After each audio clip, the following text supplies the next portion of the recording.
സംസ്ഥാനത്തൊട്ടാകെ ഇന്ന് പ്രവേശനോത്സവ ആഘോഷത്തിനൊരുങ്ങുകയാണ്. അവധി കഴിഞ്ഞ് വിദ്യാലയങ്ങൾ വീണ്ടും സജീവമാകുമ്പോൾ കണ്ണൂർ ജില്ലയിൽ നിന്നൊരു സങ്കടവാർത്ത കൂടി പറയാനുണ്ട്. 1.5 നൂറ്റാണ്ടിലധികം പഴക്കമുള്ള അഞ്ചരക്കണ്ടി മാമ്പ LP സ്കൂൾ ചരിത്രത്തിന്റെ ഭാഗമാകാൻ ഒരുങ്ങുകയാണ്. ഈ അധ്യയന വർഷം ഒരു കുട്ടി പോലും പഠിക്കാനില്ലാത്തതിനെ തുടർന്നാണ് ഈ വിദ്യാലയം എന്നേക്കുമായി അടച്ചുപൂട്ടാൻ നിർബന്ധിതരായത്. നൂറ്റാണ്ടുകളുടെ അറിവിന്റെ വെളിച്ചം പകർന്ന ഒരു സ്കൂൾ കൂടി കേരളത്തിൽ പൂട്ടുകയാണ്. ഞാനിപ്പോൾ നിൽക്കുന്നത് അഞ്ചരക്കണ്ടിയിലെ മാമ്പ LP സ്കൂളിലാണ്. നമസ്കാരമുണ്ട്. നമ്മുടെ ഹാഷ്മി താഹിം വായിച്ച വാർത്തപ്പം നിങ്ങൾ കേട്ടല്ലോ അല്ലേ? ഇന്നലെ സ്കൂൾ തുറക്കുന്ന ദിവസമായിരുന്നല്ലോ. കേരളത്തിലെ കുട്ടികളൊക്കെ പ്രവേശനോത്സവം വഴി വളരെ സന്തോഷിക്കുന്ന ഒരു ദിവസത്തിൽ ഹാഷ്മി താഹിം വായിച്ച വാർത്ത നിങ്ങൾ ശ്രദ്ധിച്ചോ? നമ്മുടെ കണ്ണൂർ ജില്ലയിലെ ഒരു സ്കൂൾ പൂട്ടാമണൂത്ര ഒരു AUP school, mamba AUP school. കഴിഞ്ഞൊരു 10 വർഷമായിട്ട് മലയാളി ഇത്തരത്തിലൊരു വാർത്ത കേട്ട് കാണില്ല. ഏതെങ്കിലും ഒരു എയ്ഡഡ് സ്കൂളോ പൊതുമേഖലാ സ്കൂളുകളോ കേരളത്തിൽ പൂട്ടിയതായ ഒരു വാർത്ത നമ്മൾ കേട്ടതേയില്ല. നമ്മൾ അവസാനമായി കേട്ടത് 2016 കേട്ടോ. LDF സർക്കാർ അധികാരമേൽക്കുന്നതിന് മുമ്പായിട്ട് കോഴിക്കോട് ജില്ലയിലെ മാലപ്പറമ്പ് AUP സ്കൂൾ പൂട്ടാൻ തീരുമാനിക്കുന്നു. അപ്പം സ്വകാര്യ മാനേജ്മെൻ്റ് അല്ലേ, അവർ കോടതിയിലൊക്കെ പോയിട്ട് അതിനുള്ള ഉത്തരവൊക്കെ സമ്പാദിച്ചു വന്നപ്പോൾ LDF അധികാരത്തിൽ വന്നപ്പോൾ അവരൊരു കാര്യം തീരുമാനിച്ചു. ഒരു വിദ്യാഭ്യാസ സംരക്ഷണ യജ്ഞം ഏറ്റെടുത്തു. കാരണം ആ കാലത്ത് സർക്കാർ സ്കൂളുകളിലേക്കൊന്നും കുട്ടികളുടെ വരവ് കമ്മിയായിരുന്നു. ഒക്കെ സ്വകാര്യ സ്കൂളുകളിലൊക്കെ CBSE സ്കൂളുകളിലൊക്കെ പോകാൻ തുടങ്ങി. വലിയ തോതിൽ ഫീസൊക്കെ നിലവിലുണ്ട് എന്ന് മാത്രമല്ല വലിയ കോഴപ്പണം കൊടുത്താൽ പോലുമാണ് അഡ്മിഷൻ കിട്ടുള്ളൂ.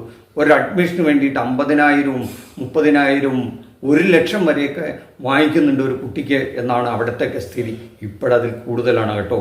അങ്ങനെയുള്ള ഒരു ഘട്ടത്തിലാണ് സർക്കാർ ഒരു തീരുമാനം എടുക്കുന്നത്. സർക്കാർ സ്കൂളുകളൊക്കെ മെച്ചപ്പെടുത്തുക, ഹൈടെക് ആക്കുക, സ്മാർട്ട് സ്കൂളുകളാക്കുക, സ്മാർട്ട് ക്ലാസ് റൂം ആക്കുക എന്നൊക്കെ ഒരു തീരുമാനം എടുത്തതിൻ്റെ വെളിച്ചത്തിൽ അവരൊരു സ്കൂളുകളും തന്നെ പൂട്ടാൻ അനുവദിച്ചിരുന്നില്ല. അങ്ങനെ വളരെ നയപരമായ ധീരമായൊരു തീരുമാനം എടുത്തതിൻ്റെ വെളിച്ചത്തിലാണ് കഴിഞ്ഞ 10 വർഷമായിട്ട് നമ്മളിങ്ങനെ ഒരു വാർത്ത കേൾക്കാതെ പോയത്. ഇപ്പോൾ ഈ വാർത്ത UDF അധികാരത്തിൽ തിരിച്ചെത്തി 10 വർഷത്തിന് ശേഷം. ആദ്യത്തെ ദിവസം സ്കൂൾ തുറന്ന ദിവസം തന്നെ ഹാഷ്മി താഹിം വായിച്ച വാർത്തയാണ് ഇപ്പം നമ്മൾ കേട്ടത്. ഇതേ ഹാഷ്മി താഹിം ഇടതുപക്ഷ ഭരണകാലത്തായിരുന്നു ഇങ്ങനെ ഒരു സ്കൂൾ പൂട്ടിയിരുന്നെങ്കിൽ അദ്ദേഹം എങ്ങനെയായിരിക്കും ഈ വാർത്ത വായിക്കുക എന്നൊന്നും നിങ്ങൾ ചിന്തിച്ചു നോക്കിയേ. ഈ ഹാഷ്മിയുടെ ആ ഇൻട്രോ പറയുന്നതൊക്കെ നിങ്ങൾ ശ്രദ്ധിച്ചു കാണും. നിർത്താതെ ഒരു 5 മിനിറ്റ് വെട്ടിക്കെട്ട് പോലെ അങ്ങ് പറഞ്ഞ് ഈ ശത്രുക്കളെയൊക്കെ കത്തിച്ചാമ്പലാക്കുന്ന വിധത്തിലായിരിക്കും അദ്ദേഹത്തിൻ്റെ ഇൻട്രോ ഉണ്ടാവുക, അല്ലെങ്കിൽ വാർത്ത വായിക്കുന്നത് ഇതുപോലെയുള്ള കേസുകളിൽ. ഇവിടെ ഒരു സോഫ്റ്റ് അപ്രോച്ച്, എന്തോ ഒരു സാധാരണ സംഭവം, ഒരു സങ്കടകരമായ വാർത്ത വളരെ പതുക്കെ, വളരെ ശാന്തമായി, വളരെ സങ്കടകരമായി, ഇഷ്ടമില്ലാതെ വായിക്കുന്നത് പോലെ തോന്നി. അതിനി കേൾക്കുന്നതിൻ്റെ കുഴപ്പമാണോന്ന് അറിയില്ല, നിങ്ങൾക്ക് എന്താ തോന്നിയെന്ന് എനിക്കറിയില്ല. എന്തായാലും നമ്മൾ കഴിഞ്ഞ 10 വർഷമായി കേൾക്കാതെ പോയൊരു വാർത്ത മാറ്റമായിരുന്നല്ലോ ആഗ്രഹിച്ചത് കേരളത്തിലെ ജനം. ആ മാറ്റം വന്നു തുടങ്ങി.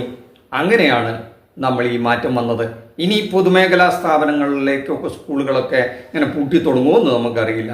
അങ്ങനെയാണെങ്കിൽ അത് നല്ല മാറ്റമാണ്. പഴയ കാലത്തിലേക്ക് നമുക്ക് CBSE സ്കൂളുകളിലേക്കൊക്കെ തിരിച്ചു പോകാനുള്ള വലിയ അവസരം ഉണ്ടാകും. അങ്ങനെ ഉണ്ടാകുമോ ഇല്ലേ എന്നുള്ളത് നമ്മുടെ പ്രേക്ഷകർ വിലയിരുത്തട്ടെ. നിങ്ങൾക്ക് തോന്നുന്ന അഭിപ്രായങ്ങൾ കമൻറ്റ് ബോക്സിൽ ഇട്ടോളൂ. എന്തായാലും ഇത് ഇന്നലെ സംഭവിച്ചതാണ്, അത് വാർത്തയായി വന്നതാണെന്ന് നമ്മുടെ പ്രേക്ഷകരുമായി പങ്കുവെക്കാതിരിക്കാൻ പറ്റില്ല. ചുരുങ്ങിയ ചെലവിൽ വലിയ ഫീസൊന്നുമില്ലാതെ നല്ല ഹൈടെക് സൗകര്യങ്ങളോടുകൂടി ഇപ്പം നമ്മുടെ സ്കൂളുകളൊക്കെ നന്നായി പ്രവർത്തിക്കുന്നുണ്ട്. പക്ഷെ എന്തുകൊണ്ടോ മലയാളിക്ക് അത് വലിയ ഇഷ്ടമില്ല എന്ന് തോന്നുന്നു.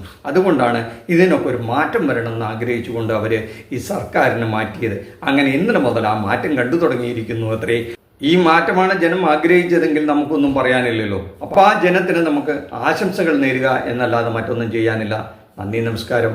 മറ്റൊരു വിഷയമായി മറ്റൊരു എപ്പിസോഡിൽ കാണുന്നവരെ താങ്ക് യു.